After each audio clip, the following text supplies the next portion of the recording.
Primeira aos Filipenses, capítulo 1, versículo 6.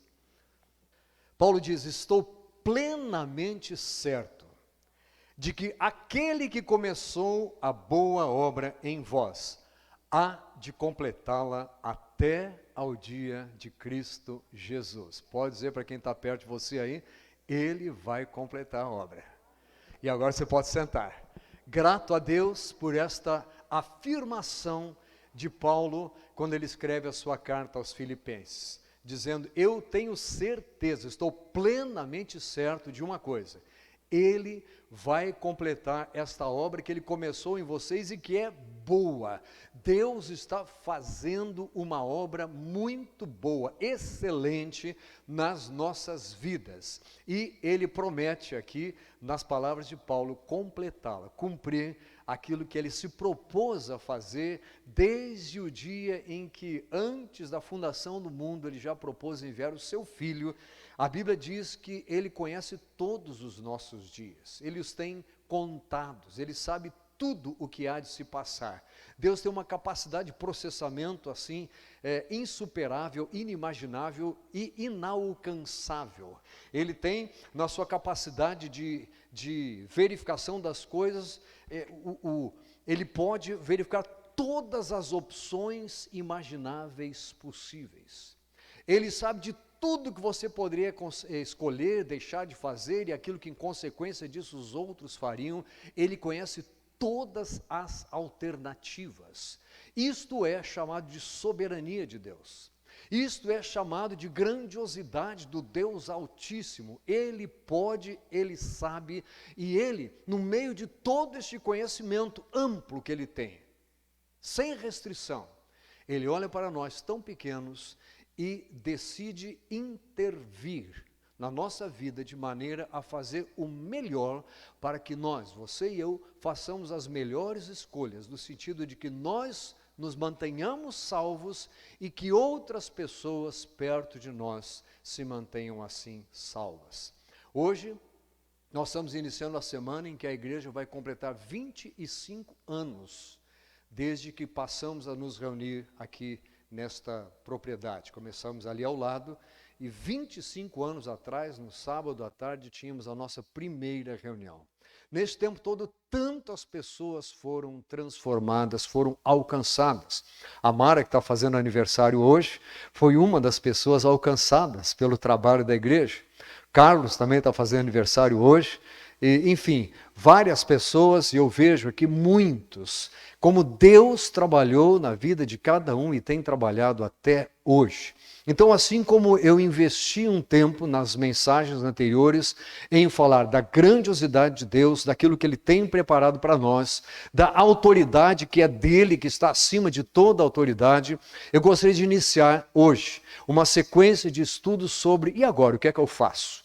Como é que eu vivo esses dias em que eu estou aqui aguardando que Jesus venha me buscar? Vamos tratar, portanto, de desenvolvimento da salvação, de formação espiritual e o que é que a Bíblia tem a falar sobre isso para nós. Vamos descobrir coisas que, assim, o Senhor fala a nosso respeito e vamos tentar responder algumas perguntas. Você sabe que as grandes perguntas filosóficas da vida, não é? Aquela de onde eu vim, para onde eu vou, o que é que eu estou fazendo aqui, etc. Né? Quando nós pensamos nas questões espirituais, elas podem ser adaptadas para o seguinte: quem eu sou, vamos manter. Por que eu estou aqui, vamos manter. Mas o que eu estou buscando é uma pergunta mais relevante do que dizer o que é que eu estou fazendo aqui. Ou para onde eu vou, o que é que eu estou buscando, porque as coisas estão relacionadas.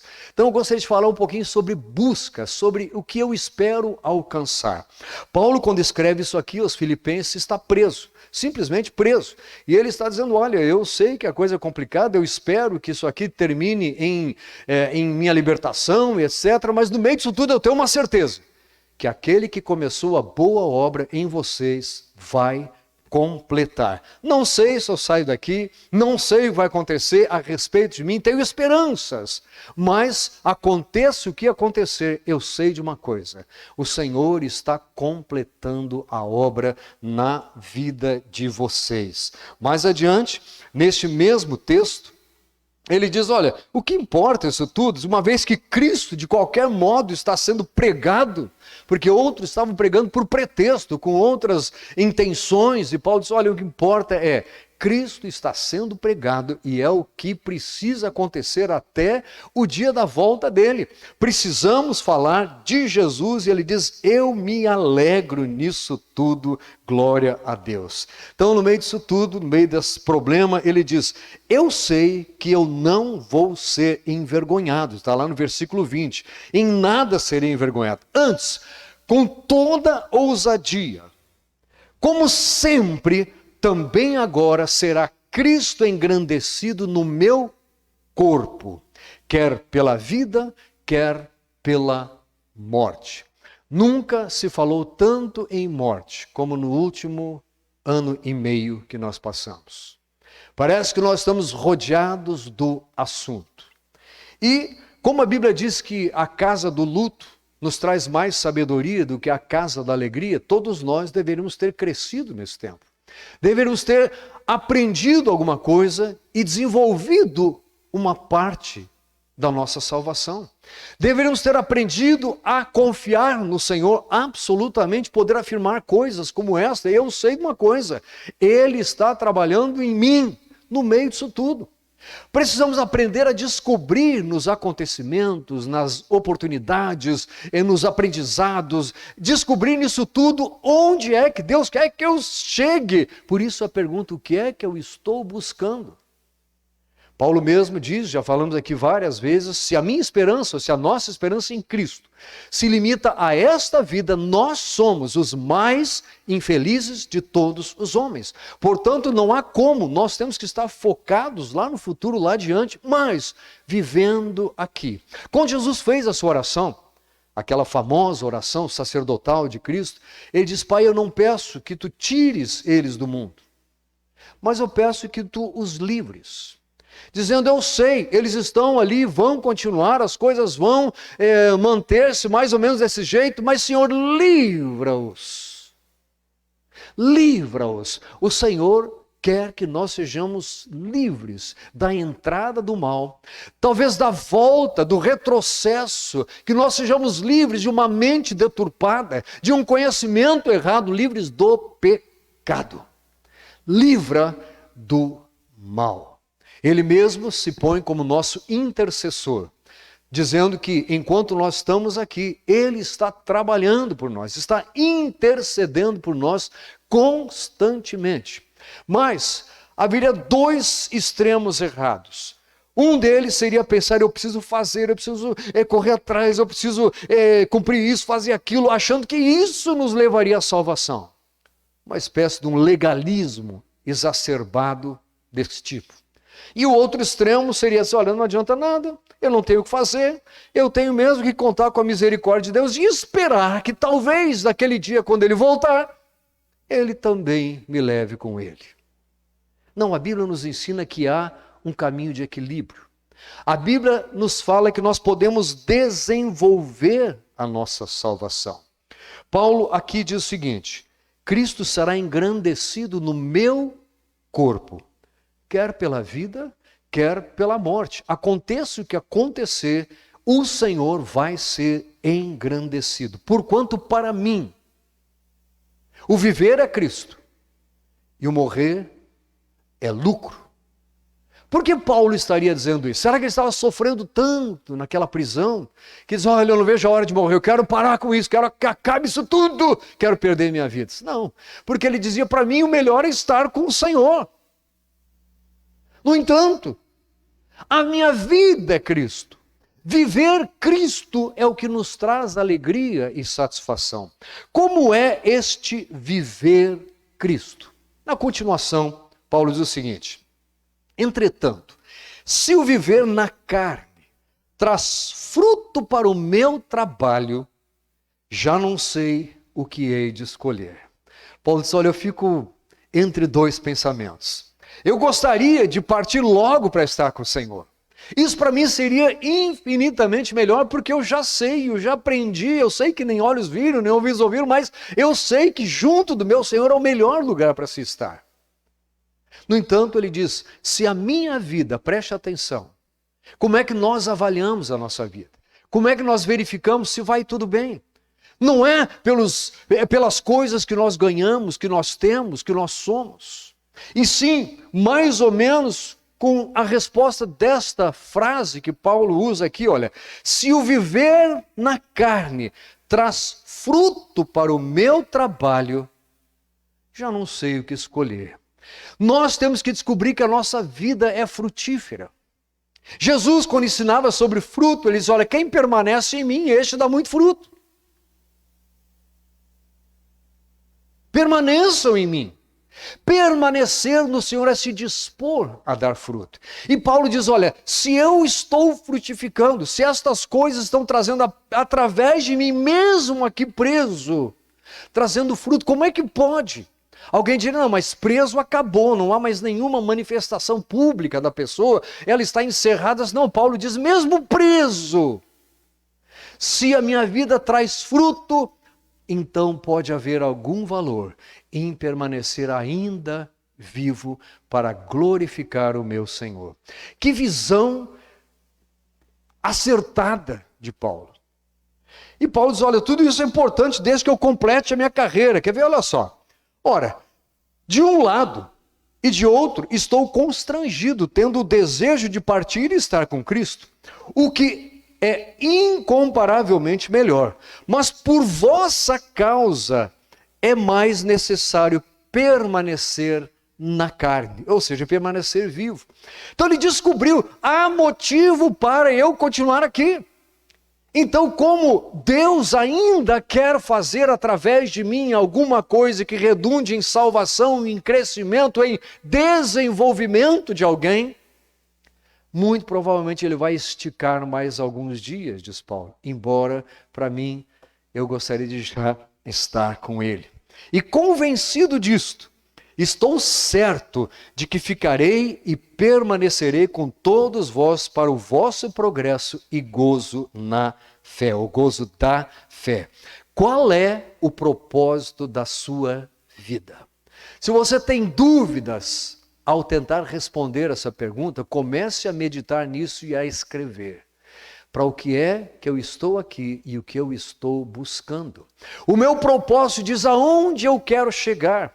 O que eu espero alcançar, e não são realizações desta vida, porque estas coisas podem ser meios, elas podem ser coisas intermediárias, mas elas não são o propósito final. Porém, elas podem compor aquilo que Deus, na sua infinita sabedoria, na sua soberania, quer fazer através de mim. O meu emprego, a minha família, a minha casa, a minha residência, os meus amigos.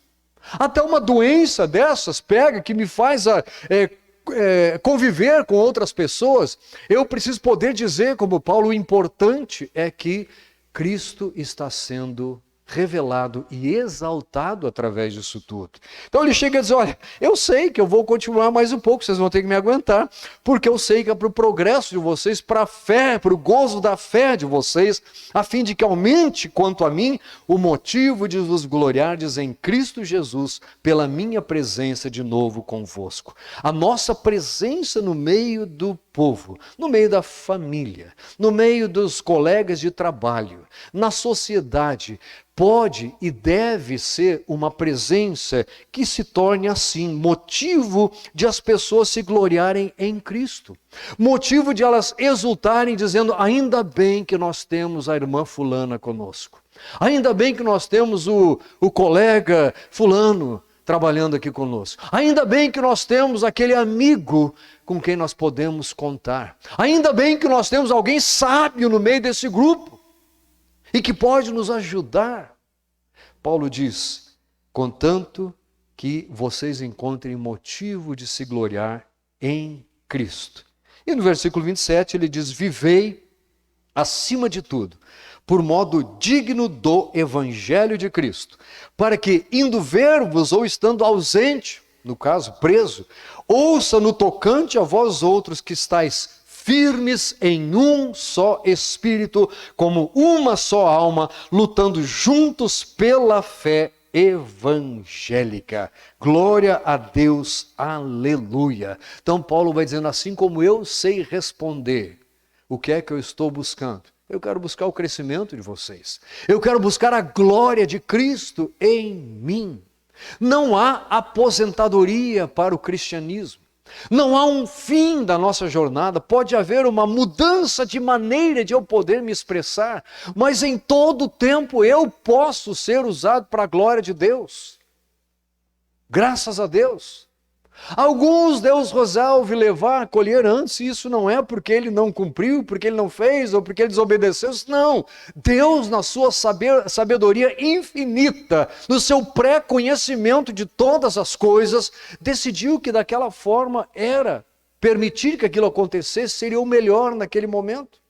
Porque ele conhece as alternativas, ele sabe tudo. Se eu deixar mais um pouco, se eu fizer entrar aquela pessoa, se eu fizer tal coisa, Deus sabe todos os resultados e todas as consequências.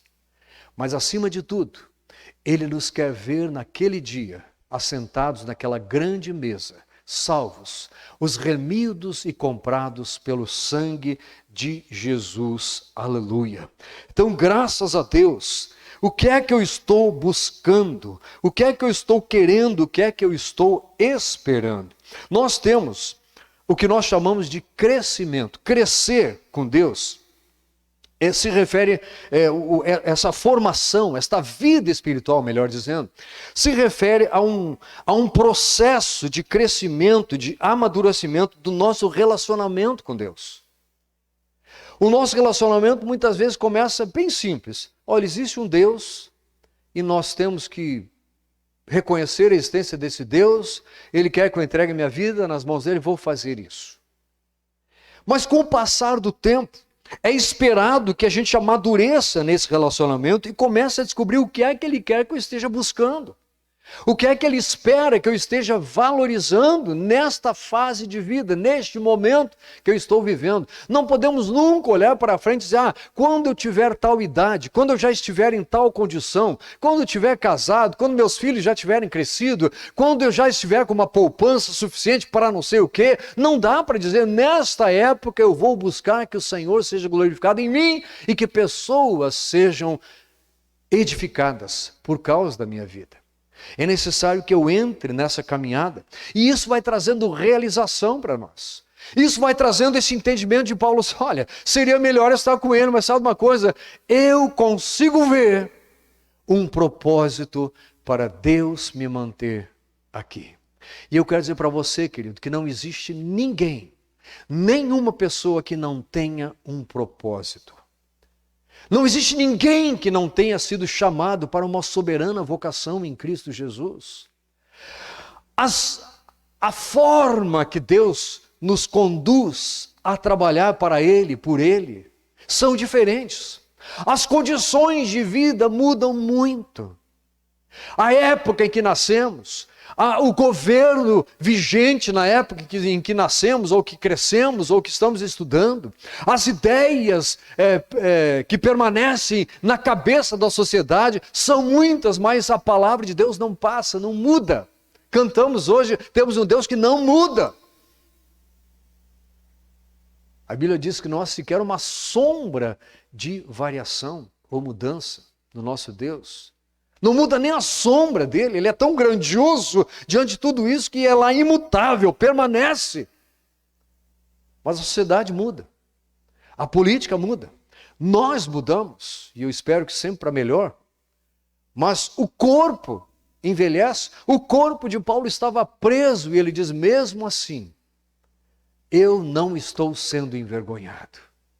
As promessas de Deus se cumprem, e essa era uma delas. Que aqueles que confiassem nele, que se abrigassem na palavra dele, não seriam de maneira alguma envergonhados. E Paulo diz, eu consigo ver que mesmo aqui atrás das grades, eu não sou e não serei envergonhado. Glória a Deus. Louvado seja o Senhor. Então este crescimento, este período que nós vamos melhorando nosso relacionamento com Deus, vamos vivendo no poder e na capacitação que o Espírito de Deus nos dá, este desenvolvimento da vida espiritual é esperado de cada um. Quando Paulo escreve a sua carta à igreja em Corinto, ele puxa a orelha deles e diz, olha, vocês pelo tempo decorrido já eram para estarem comendo alimento sólido, mas eu preciso dar leitinho para vocês, alimento de criança, de bebê. Ele fala exatamente essas palavras. Eu preciso alimentar vocês com os rudimentos da fé, com aquela coisa simples que lá no início vocês aprenderam, porque vocês não buscaram desenvolver a salvação de vocês. Vocês não buscaram formar-se espiritualmente na minha presença. Formar-se, crescer na presença de Deus, nos faz enxergar a vida na perspectiva dele. Nós começamos a ver de forma diferente as coisas. Aquilo que nos vem de privilégios, de reconhecimento, já não é mais uma coisa só porque eu mereço, porque eu sou tal, porque eu fiz, porque eu corri atrás e tinha mais que acontecer, e sim algo no que eu vou buscar. O que é que Deus tem agora como novo propósito na minha vida? Se há uma mudança em mim, no meu dia a dia, na minha casa, na minha situação civil, na minha saúde, se há qualquer alteração, eu posso e devo descobrir o que é agora que Deus está querendo que eu faça, ou como Ele quer que eu me manifeste, para que a glória dEle continue sendo vista, porque envergonhado eu não vou ser. Não é uma lógica paulina, é o ensinamento da palavra de Deus. Então nós crescemos e crescentemente vamos seguindo esses caminhos de Deus, obedecendo a sua palavra, manifestamos o caráter de Cristo em nós, o caráter santo de Jesus Cristo nas nossas atitudes, nas nossas ações, nas nossas palavras, nas nossas escolhas, nas nossas preferências. Veja bem, é diferente de acertar sempre e não errar nunca. É buscar sempre a mesma coisa. No meio da caminhada, talvez eu tenha que dizer, errei. Ou às vezes até eu preciso reconhecer, Senhor, pequei. E perdoa. Existe o perdão. João diz, filhinho, se alguém pecar, temos um advogado junto ao Pai. Se confessarmos os nossos pecados, Ele é fiel e justo para não só nos perdoar os pecados, como nos purificar de toda injustiça. Esse é o Deus que nós temos. Então é o Deus, sim, do futuro. É o Deus, sim, para quem nós olhamos lá à frente, mas é o Deus do dia a dia. Paulo chega a dizer em outro momento, em outra passagem bíblica, Ele é tudo em todos. Ele é tudo para mim. Glória a Deus.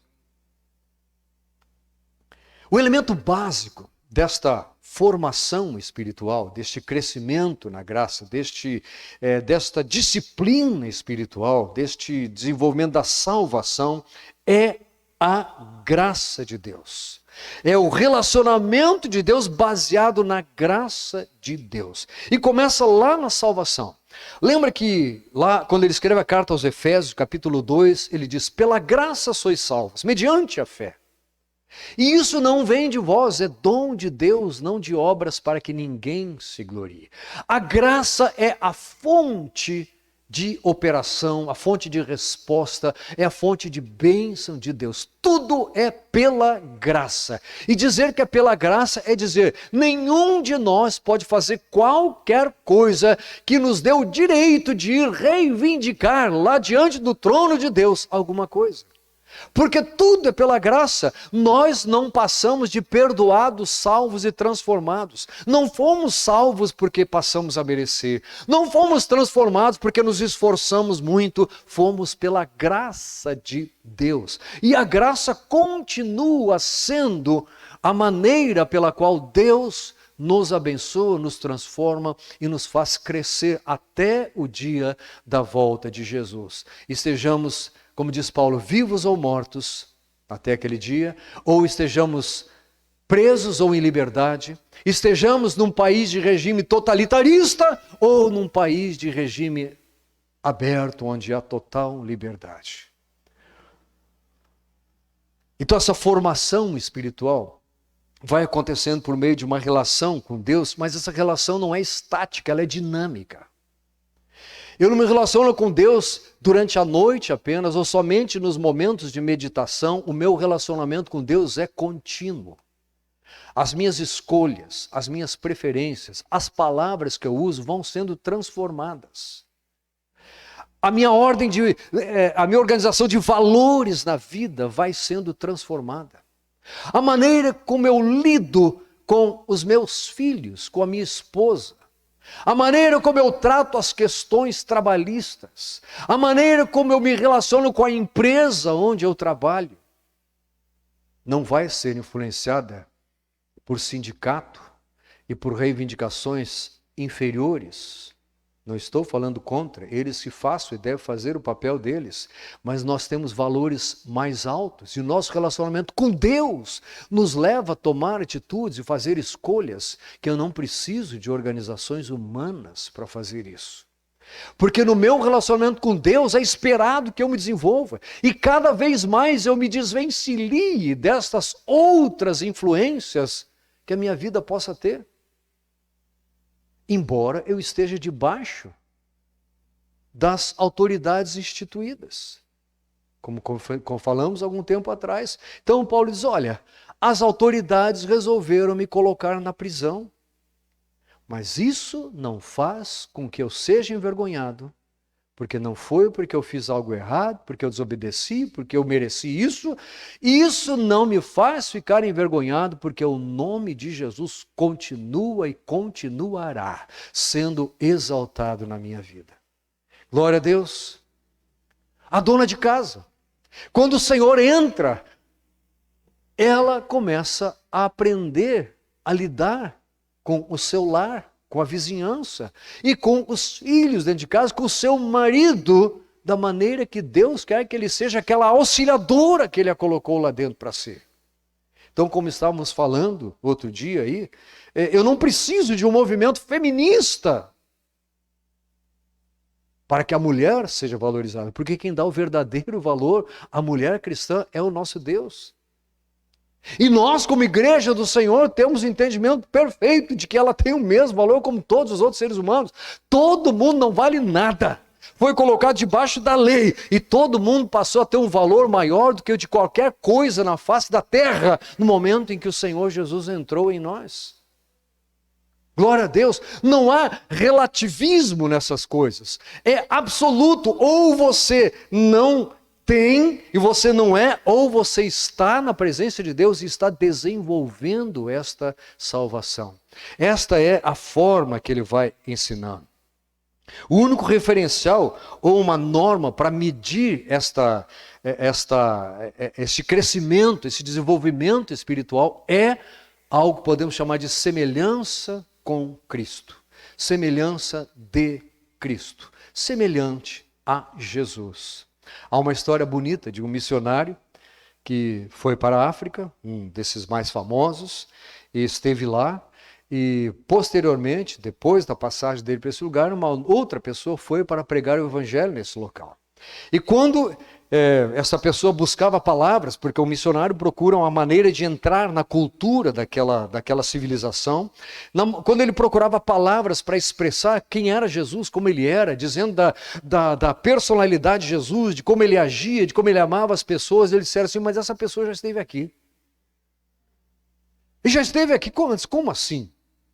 E ele, porque será que foi um milagre, apareceu aqui? Não, era aquele missionário que tinha passado lá. Porque eles diziam, todas essas características, às quais você está se referindo, nós as vimos naquela pessoa que esteve aqui. Porque em vez de falar de uma pessoa e tal, falar de Jesus diretamente, ele foi procurando características, ele foi procurando propriedades, coisas referentes a Jesus. E eles disseram, nós vimos isso tudo, esse homem já esteve aqui.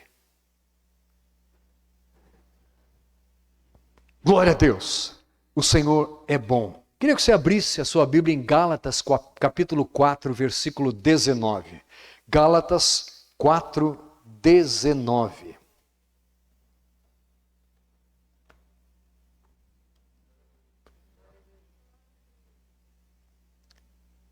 começa aí depois assim: meus filhos, por quem de novo sofro as dores do parto, até ser Cristo formado em vós. É o que Paulo diz aí. Olha, eles, eu sofro por vocês como se fosse uma mulher nos dias no dia do parto, sofre as dores.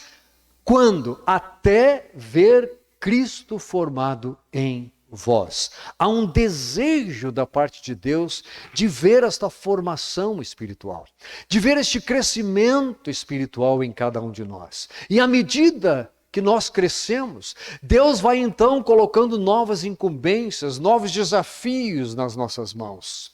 Crescemos numa coisa, somos fiéis em algo e Deus nos coloca sobre algo maior. É assim que Ele vai trabalhando através da nossa vida, é assim que Ele vai fazendo. Este é o propósito dEle.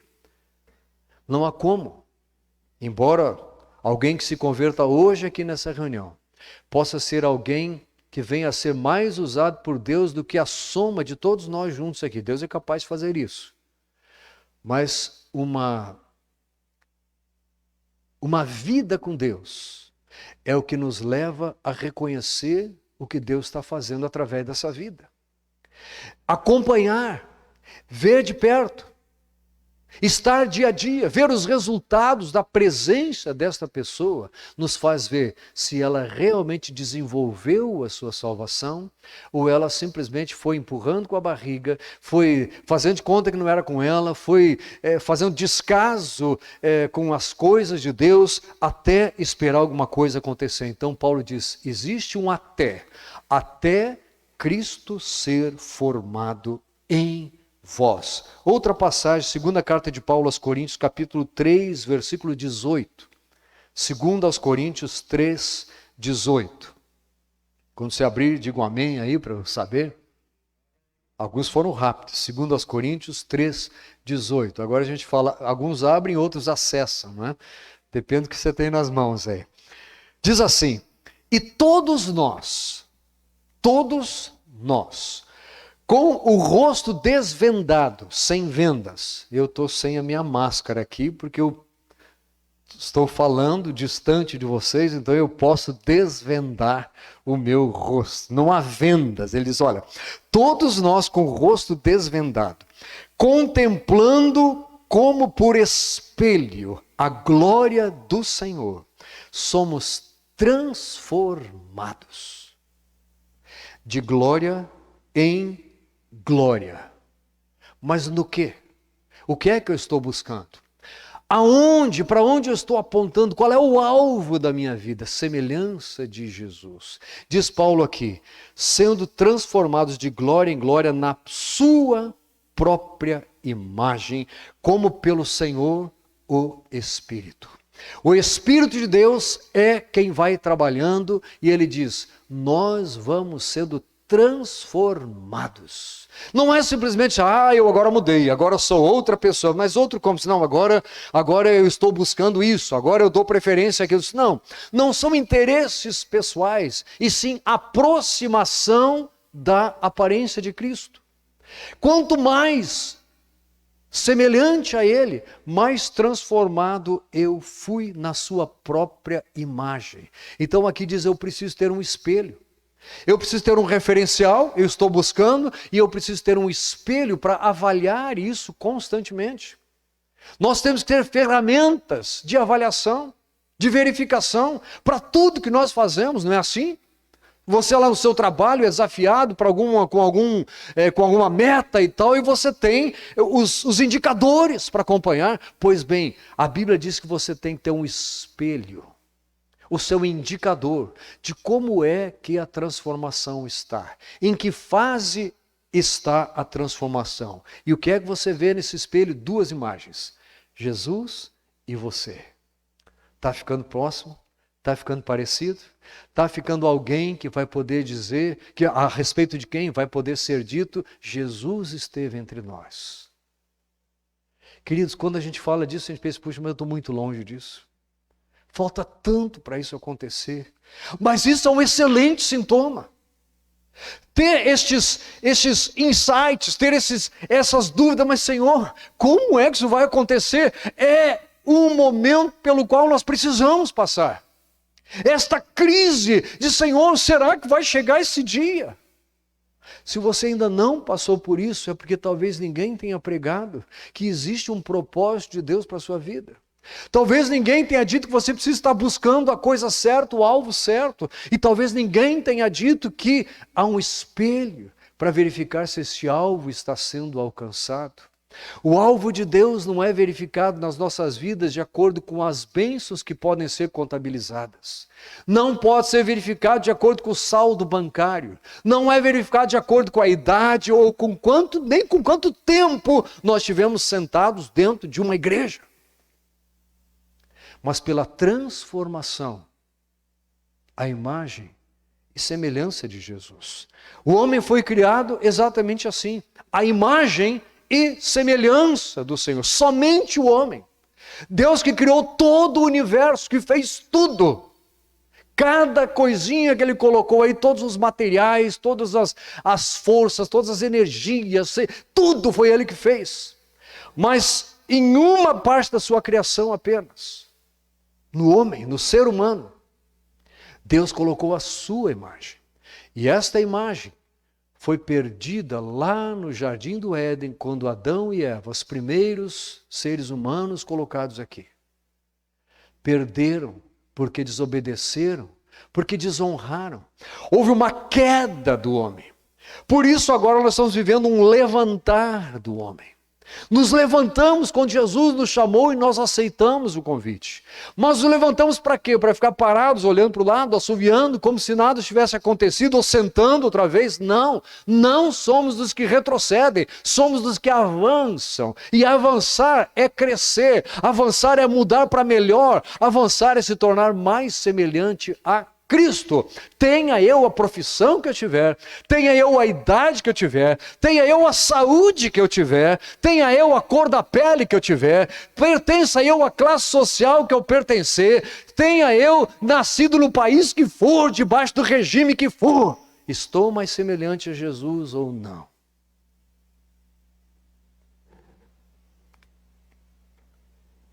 Somos transformados de glória em glória, na sua própria imagem, como pelo Senhor, o Espírito.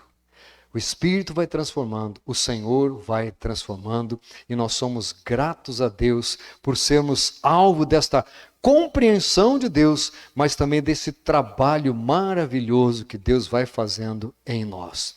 É necessário descobrirmos coisas a respeito do Deus Santo, do Deus santificador, e a respeito do pecado, a respeito daquelas coisas que desagradam a Deus, a respeito da vontade perfeita de Deus e a respeito das coisas que Deus não quer que a gente faça. E isso a gente vai aprendendo, vai estudando na palavra, vai frequentando uma classe de estudo bíblico. Aqui nós nos reunimos domingo de manhã para estudar a Bíblia. Olha, não se ofenda se você se sentir enquadrado nisso, mas eu não entendo um cristão que não procure estar com o povo de Deus quando estamos estudando a palavra. E as desculpas são muitas. Uma delas, graças a Deus, acaba daqui a 2 semanas. O obrigatório distanciamento, pelo menos para nós aqui em São Paulo. Não sei se vai perdurar, se vai continuar, mas uma delas, não pode, porque... e aí as pessoas, não, porque tem fulano, pessoas que ficam, que não entendem, que tiram a máscara e tal. Bem, tá bom, então ok, eu entendo um período e tal, mas essas explicações que nós damos, não, eu não posso porque eu estou trabalhando agora neste regime e tal, são coisas que podem e vão acontecer na nossa vida, mas elas têm que ser provisórias. E mesmo assim eu preciso descobrir, bem, então neste tempo, o que é que eu vou fazer? Eu vou sair de férias espirituais ou eu vou buscar a imagem de Cristo em mim, mesmo que eu esteja isolado das pessoas, mesmo que eu esteja impedido? Nós hoje nos vimos aí num período grande impedidos de fazer o que nós entendíamos que era a nossa prática religiosa, a nossa praxis.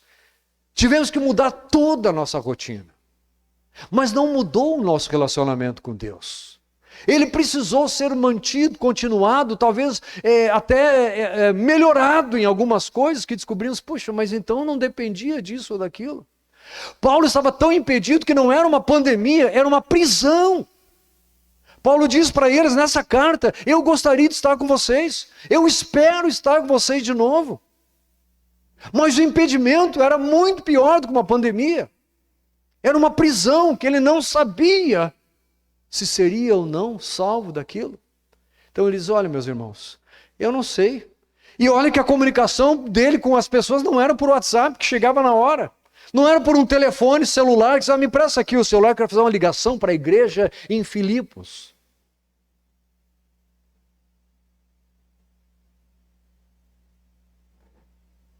Quando a gente começou a usar e-mail, eu fiquei maravilhado.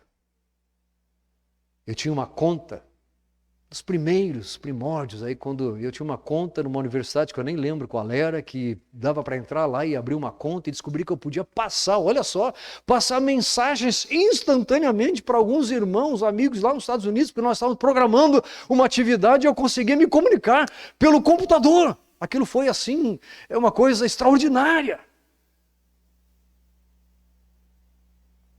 E agora, se eu falar isso para algum adolescente,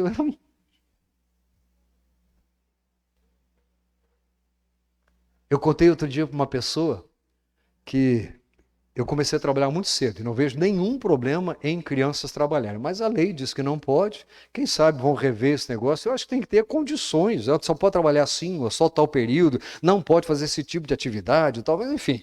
É coisa que a lei vai dizer. Mas eu comecei a trabalhar muito cedo. 10 anos de idade eu trabalhava. E a minha mãe tinha uma lojinha de roupa de criança e ela tinha que ficar atendendo na loja. E o meu pai trabalhava na secretaria da Escola Senai, na nossa cidade, e ela precisava de alguém que fizesse ligações para os fornecedores de roupas infantis. E quem era? Não é o marmitão, não. Era o garotão aqui. 10 anos de idade, nessa faixa.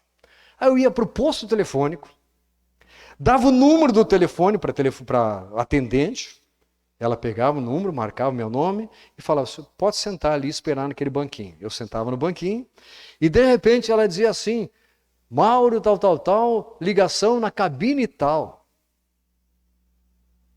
Pouquíssimos de vocês fizeram. Quem é que fez isso aí? Oh, tem alguns até. Na cabine tal. E aí eu entrava naquela cabine, fechava a porta. Olha o sigilo, né? Fechava a porta, pegava o telefone, a telefonista completava a ligação e eu conseguia falar com uma pessoa lá da minha cidade, Novo Hamburgo, para Porto Alegre. Que maravilha. E eu então me sentia importante, porque eu fazia o pedido da mercadoria que a mamãe estava precisando. Um dia eu fiquei chateado, porque com minha voz de criança, a pessoa achou que era uma moça. Disse, não, senhora. Tal. Disse, não, eu sou senhora, eu sou menino. Enfim, né? Mas não pode nem dizer que menino é menino, que menina é menina agora, que coisa, né? Porque tem um pastor amigo nosso que foi intimado a responder porque é que ele disse que menino é menino e menina é menina. Eu acho que vão ter que ter aula de biologia novamente e perguntar se aquele negócio de genética mudou. Parece que vai ser isso que vai ter que fazer, porque, enfim... Mas enfim, eu fiquei chateado porque me chamaram lá e acharam que eu fosse uma moça, então, eu sou menino e tal, enfim, então desculpa e etc. Mas era num dos pedidos, num dos trabalhos, né? Deus nos vê em qualquer época. Aí você vai dizer, naquela época era mais fácil ser cristão. Se eu fosse pensar em droga, no nosso meio, esse negócio era muito ruim, mesmo entre pessoas não cristãs. Nós tínhamos um colega, quando eu fazia o científico, na época a gente fazia isso, né? Científico, né? Enfim, quando eu fazia o científico, nós tínhamos um colega que suspeitávamos que ele era viciado. Mesmo assim, ele ia para a aula, fazia as provas dele, mas suspeitávamos, por causa dos gestos e tal, né? E era mesmo, né? Enfim, hoje... Tem gente defendendo que tem que liberar a maconha, porque afinal, fins medicinais, quando a gente já tem o suficiente para os fins medicinais, e a gente fica vendo essas coisas e fica pensando, meu Deus, aonde nós vamos parar? O que é que vai acontecer no fim disso tudo? Nós temos um Deus que é santo, santo, santo. A imagem dele é de Deus santo. E a imagem que ele quer projetar em nós é de cristãos santificados. Não santos por natureza, não santos nascidos santos, porque a imagem foi perdida lá atrás. Mas esta restauração da imagem, que está acontecendo, ou deveria estar acontecendo em todos nós, nada mais é do que o plano de Deus de restabelecer no ser humano a imagem perdida lá no Éden. Chama-se isso de santificação. Santificação que pode ser um crescimento diário, uma melhoria, uma formação, como estamos falando aqui, que pode ser um ato instantâneo de Deus, um preenchimento do poder do Espírito Santo para a pessoa ser santificada, receber poder para vencer e dominar o pecado. Pode ser uma atitude lá no final, quando Jesus voltar para nos buscar da completa, inteira, ou melhor dizendo, a última, a santificação final, em que nós seremos transformados todos, e pode se referir àquele dia em que nós fomos separados para vivermos para Deus, para vivermos de acordo com a vontade dele, sendo transformados de dia em dia. Já dizia o Antigo Testamento que a vereda do justo é como a luz da aurora, que brilha mais e mais, até ser dia perfeito. Eu acho tão lindo esse versículo, porque ele deixa claro que não há nada desse negócio de bem e mal dentro de você, de yin e yang, não tem nada desse negócio. A caminhada com Deus, o desenvolvimento espiritual é só até o dia perfeito, não tem o declínio. Não diz assim, a nossa caminhada com Deus é como o dia. Diz que é como a luz da aurora. Porque cristão que é cristão, crente que é crente, vai crescendo, crescendo, crescendo, crescendo, até ser ceifado, até ser levado, até chegar o dia do nosso encontro com o Senhor. Se fosse como o dia, aí diz, bom, então chegou um momento que começa o declínio. Não há declínio no nosso relacionamento com Deus. Porque sempre nós precisamos estar em crescimento. Vejo aqui no meio pessoas que já me procuraram um dia porque os negócios foram mal. Foram suspensos, alguns nesse período de pandemia, outros bem lá atrás. Mudança grande. Podemos simplesmente desistir de tudo, largar, podemos resmungar, podemos praguejar, se for o caso, podemos dizer, não vamos mais seguir a Deus, porque Deus não é Deus, Ele não existe, porque Ele não fez isso por mim.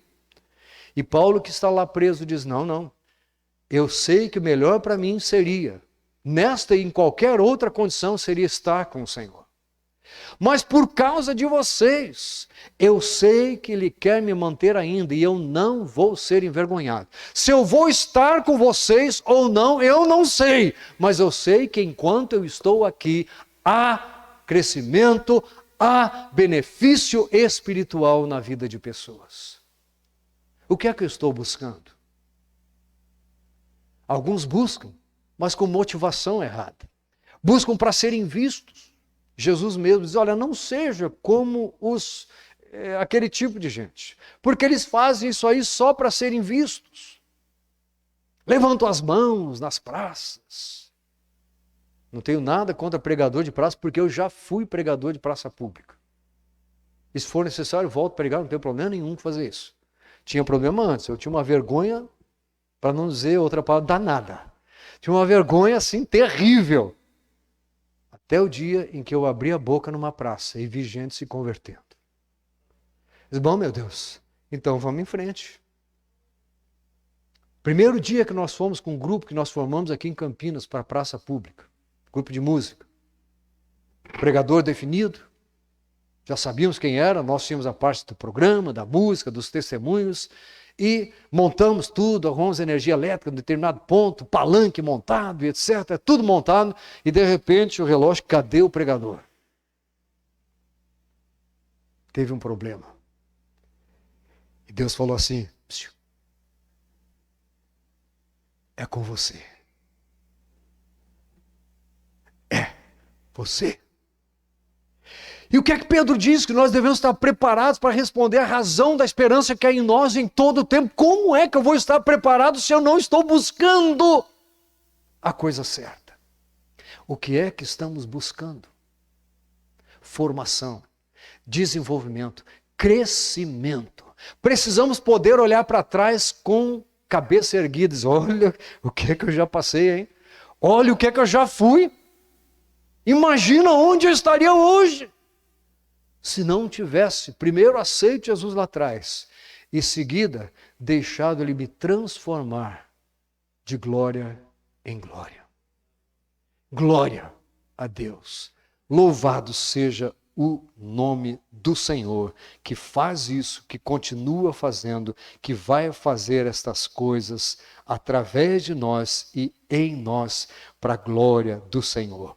Então, nesses dias, nós vamos falar algumas coisas, que nós vamos falar de disciplina espiritual, ou disciplinas espirituais. Vamos falar de meios da graça, que, segundo definição de Wesley, são aquelas coisas que Deus estabeleceu para que nós fizéssemos, porque é a vontade dele.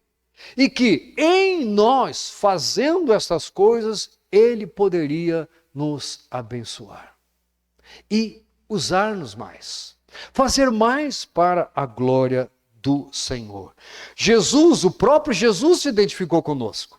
A Bíblia diz que Ele se esvaziou e se fez carne e habitou entre nós. Não é o que diz? E agora Ele quer fazer conosco o contrário.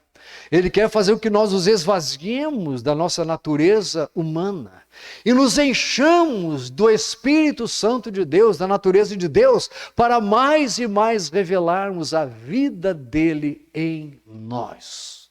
Sejamos nós, adolescentes, olhando para frente com toda a expectativa e esperança de vida.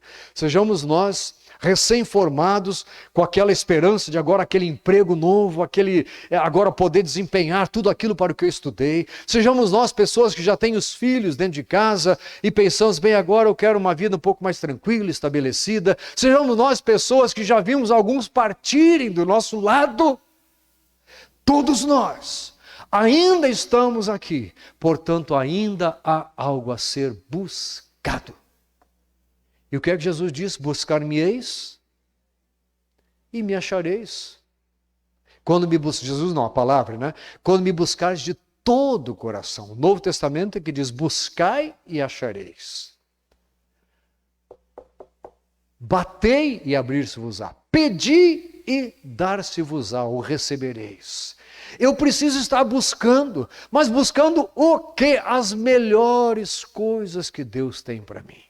No meio disso tudo, Ele vai trazer coisas para o nosso dia a dia, tudo aquilo de que precisamos, todo o sustento. A Bíblia diz que Ele supre cada uma das nossas necessidades, mas em Cristo Jesus, à medida em que eu vou priorizando esta semelhança de Jesus em mim. Não vou largar os cuidados. Não vou abandonar a família. Eu vou viver agora só para o Senhor e minha família que se vire. Não, não é isso. É cuidar da minha família para que o Senhor seja exaltado. É valorizar mais a tarefa. É cuidar da minha empresa para que o Senhor seja engrandecido. É trabalhar naquilo que eu me preparei para trabalhar, para que Deus seja visto nos meus passos. E que Ele não só dirija cada passo que eu dou, mas que Ele seja a própria pessoa dele em mim presente neste espaço que eu dou. Imagem, semelhança de Jesus, louvado seja o nome do Senhor. Amém, queridos?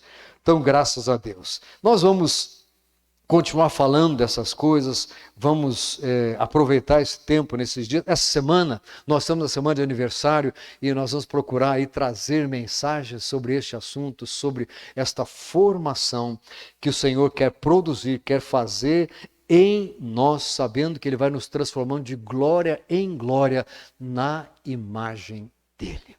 Quero orar com você e quero pedir que Deus faça você buscar a coisa certa. Buscar de maneira correta.